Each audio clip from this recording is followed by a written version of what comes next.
Hey guys, it's Kendall Rue here. Finished my product. Just want to give it to you guys. Hope all is well. Good luck these finals. We all can take it. Let you go right now.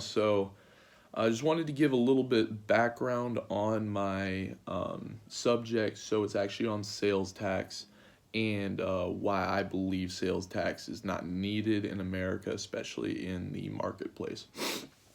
So for my background. Sales tax is also known as excise tax and has been going on for centuries. It's also been used to fund various government projects. This is fairly well known. But sales tax are usually used to cause decrease in production in a way to earn more revenue for the government.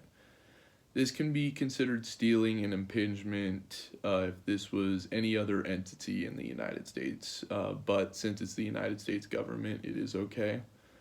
But according to the Sales Tax Institute, there are 45 states in America who impose a sales tax on its residents.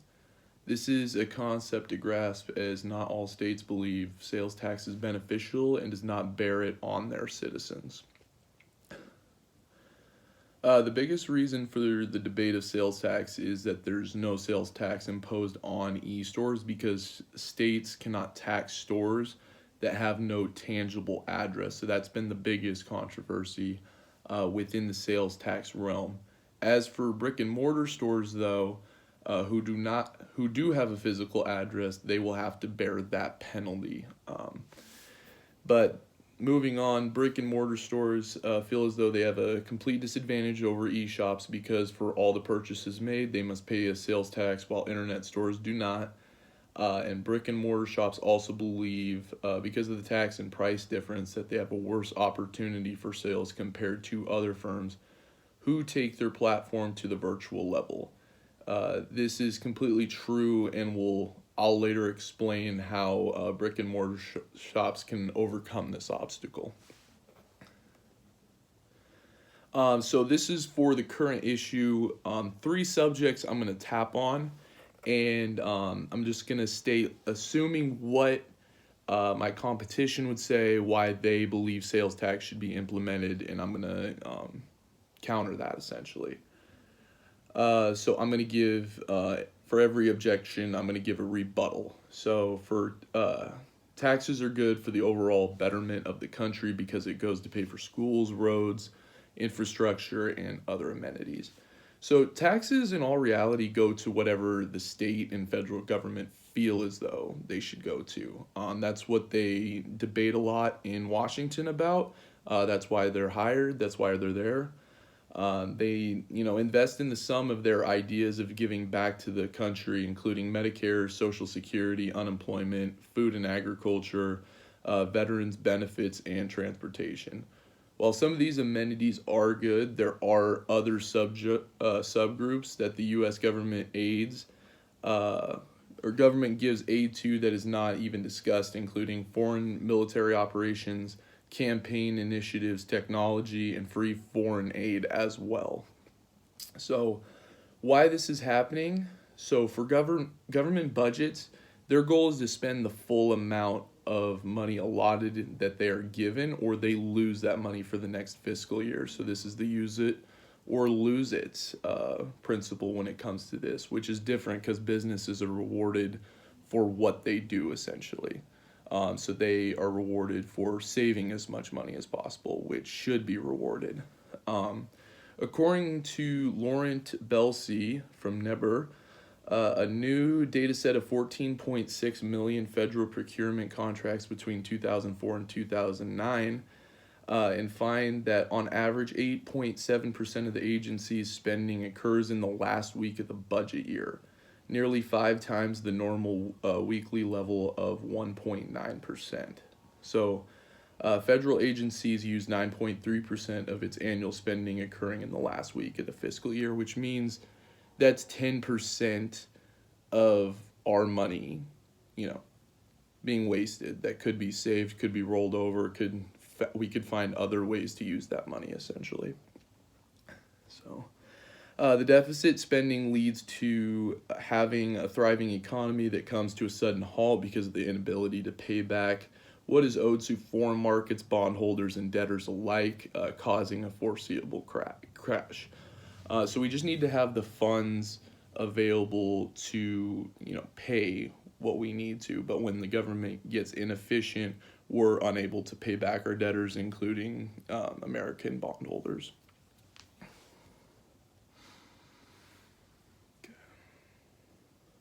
According to Kimberly Amadeo from The Balance, spending stimulus advocates claim that government can inject new money into the economy, increasing demand and therefore production. This raises the obvious question, where does the government acquire this money it pumps into the economy? So essentially, for every dollar Congress injects into the economy, must first be taxed or borrowed out of the economy. No new spending power is ever created and is merely just redistributed from one group of people to another. When value is not created from the investment of spending, it causes economic issues within the country because no value is being created. What is even scarier is the fact that according to Washington Examiner's Quinn Hillier, instead, some 84% of all federal spending in 2015 and likely a higher spending now consists of what Subcommittee Chairman Republican Gary Palmer calls backdoor spending, that Congress allows without providing explicit annual authority. In all, 3.2 trillion of the total federal budget, last year of the 3.8 trillion fell into this broad category. Government spending is out of control, and with a number like this, it's also just a very big issue in our economy. Now, how to fix this? This matter is an issue that Americans need to realize what it is, what's going on, and it's wrong to steal money in the first place, in which the government essentially does, and places it into sectors what best feeds their agenda. On the flip side, businesses spending for the betterment of the community is good because of their efficiency, because of their well-known drive. This is true because it'd be more efficient, and according to Scott Drenkert of TaxFoundation.com, who's seen the issue with sales tax, stating the government tax business-to-business transactions that should be exempt. This only occurs on goods, but not services, which gives another advantage to a different market sector. Though these sales the government could invest into the IRS and track where companies send the funds to help ensure stockholders and other stakeholders that their funds go to a different sector and go to sectors that overall benefit the American public. Governance of money that is invested into America needs to have business influence to keep government corruption away and create a way to stabilize the economy for a hefty amount of time. The next one that we'll talk about is the overall market that should have no advantages or disadvantages, making everyone have an equal opportunity from the start. So this is just people believing that everyone should have the opportunity to make as much money as possible, which is true. But I'm going to go into why this should not be considered fact and a way to move forward with this. So America and the world, for that matter, love the idea of convenience and the ability to find merchandise and business supplies for a lower cost and a means of delivery in an efficient manner. Essentially, it is not online companies' issues that more people search, and seek on the internet as a means to find their needed goods. Brick and mortar stores need to think outside the box to increase their sales by either developing a website online of their own, holding large sales, or branding in a way that will beat the cost of their production and cause an increase in overall profit. With Bill Clinton instituting the Internet Freedom Act of 1998, which makes it illegal to tax internet activity, it gives free access to a lot of users that will buy more being marketed online compared to brick and mortar stores because of the visibility and golden technology age that we are in right now. Why this is currently happening, looking back, it makes sense for the market change because of globalization. According to Thomas Friedman in Globalization 3.0, the world is flat. He claims that there's been 3 globalization periods in the world's history. The first of the globalization occurred with Christopher Columbus when he discovered America, making the world become more globalized because of the territory now being discovered. Next, the Industrial Revolution occurred, causing a heavy influence of efficiency for firms to create products that will sell in their brick and mortar stores in abundance, causing a shift throughout the country.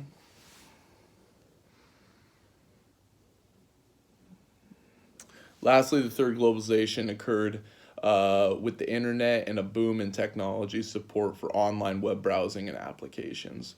Globalization occurs naturally as humans are always trying to become more efficient and find a way to save money and time for others. These globalization periods give a market for others to market and sell to clients who are able to connect on the same platform. For example, years ago, it may have been best to sell goods out of a brick and mortar storefront. Though this may have been true years ago, it is not the current trend of 2019 in a developed economy. One must stay ahead of the trends as other firms continually try to gain a competitive edge over the rest of the market. Market conditions have naturally come to the point where technology is what people rely upon for information, operation, and obtaining one's goods. There is no reason for the government to punish online retailers who found a loophole within the sales tax system. Technology has been one constant force since the beginning of time that has shaped markets and how people see value and decide to buy items throughout history. When countries invest into technology, they aim to be on the cutting edge of creating more efficient and eventually more productive systems for their future. Nations with developed economies have the technology necessary to sustain a large society and the internet helps to organize firms with the ability to reach more individuals, demands on a digital platform than in a physical presence. It is time to embrace rather than hate what the online consumer marketplace has developed into. A lot of breathing in this. For firms to compete with others in their market, one must understand where they lie within the sector, including how their products are sold. There is another loophole in the system for when it comes to taxes. Sales tax. Businesses who sell services rather than products do not have to pay sales tax. This is a huge component to if a firm should decide if to create a digital platform for the sales tax purpose, as many companies will be excluded from this conversation. If a firm sells products, it should be noted 100% that in 2019 they should create a storefront online to avoid sales tax, which services, while service style companies, including chiropractors, car mechanics, and barbers, can have a brick and mortar style shop because it is more likely necessary and it is best for business. Lastly, to compete with companies within one sector, they must market correctly by word of mouth or where individuals are more likely to be reached. In this instance, it can be idealistic for brick and mortar shops to market their products on heavy traffic sites and social media pages. Through seeing this marketing and being exposed to enough people, the brick and mortar online sales may outpace their physical store location sales, causing a shift in their overall corporate structure. Lastly, it can be argued that sales tax is a good way to tax businesses and account for sales. Several people can argue that sales tax is a good way to tax businesses and account for sales. Though this may be easy for governments to keep track of including the amount of sales and expected income from those sales, it is harder on the businesses in most cases. The reasons can follow as online storefronts not knowing which state income tax to pay for a purchase, causing taxes to be unrealized from the sales of their products. It can create past due tax balances. And lastly, because of those sales tax, it can cause firms to lose on the financials, leading to issues including laying off human capital and expensive projects for firms being delayed. Why this is happening, though, is because there's many reasons behind why the problems are arising. In incorporating sales tax into online purchases, there are hardly any professionals that can look at sales tax. According to Jennifer Dunn of FEDERA, CPAs are not trained in the form of sales tax, and it is a specialization in which not many people decide to pursue. With this shortage considered, this puts this private sector in a bind if companies cannot correctly defend themselves and look out for danger within the sales tax realm. Not only do affairs like this come up to the surface, but small businesses will be under larger pressure than bigger firms for this matter. I go on saying this because larger firms have different departments that can handle different sets of work tasks, and a larger firm can easily find funding to set up another division within their system for sales tax employees if deemed necessary. For small business owners, it's hard to stay up on regulations when one's own time is already stretched thin making sales and trying to direct a firm to success. According to Chris Isidore, many small retailers depend on online sales. If they have to start complying with the complexities of collecting and remitting sales tax nationwide, many could be forced to abandon the part of that business. How to fix this issue moving forward is key, though. Business-to-business transactions are the lifeblood of this nation's economy. While retail does make up a large market within the United States and has several firms who survive off these transactions, While retail does make up a large market within the United States and has several firms who survive off these transactions, sales tax should never occur business to business because only the end user should be taxed. According to Scott Drankard of Tax Foundation, taxing businesses' inputs disproportionately harms industries with long production chains and consequently can encourage vertical integration for tax reasons, even if it makes no business sense. This is only going to be an advantage for the government as they would get to tax the same item twice or more, while only one party gets to enjoy the product for itself. Government should only govern and not tell firms how they should conduct their business because it's not their place.